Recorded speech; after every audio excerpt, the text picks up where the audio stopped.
আরে আমার স্ট্রবেরি গাছে তো অনেক স্ট্রবেরি ধরেছে, এগুলো বিক্রি করে তো আমি একদিন বড়লোক হয়ে যাব। এ কি, আমার কাছে দিন দিন স্ট্রবেরি কমছে কেন? নিশ্চয়ই কেউ চুরি করছে। আজকে এখানে লুকিয়ে থেকে দেখবো কে আমার স্ট্রবেরি গাছ থেকে স্ট্রবেরি চুরি করে। ওকে আজকে হাতে নাতে ধরবো। আশেপাশে তো কোথাও দাদুকে দেখতে পাচ্ছি না, এই সুযোগে এগুলো নিয়ে পালিয়ে যাই। আজকে আমি দেখব এই কবুতর আমার স্ট্রবেরি নিয়ে কোথায় যায়। এই তো বাসায় চলে এসেছি, এবার ঘরে ঢুকে যাই।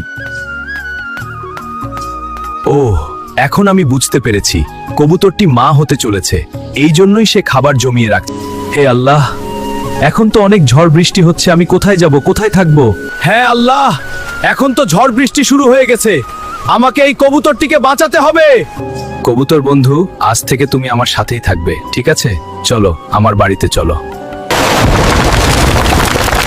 কবুতর, তুমি তো অনেকগুলো ডিম পেরেছো, তোমার ডিমগুলো দেখে আমার খুব ভালো লাগছে। এই দাদু, দেখো আমার কত সুন্দর সুন্দর বাচ্চা হয়েছে।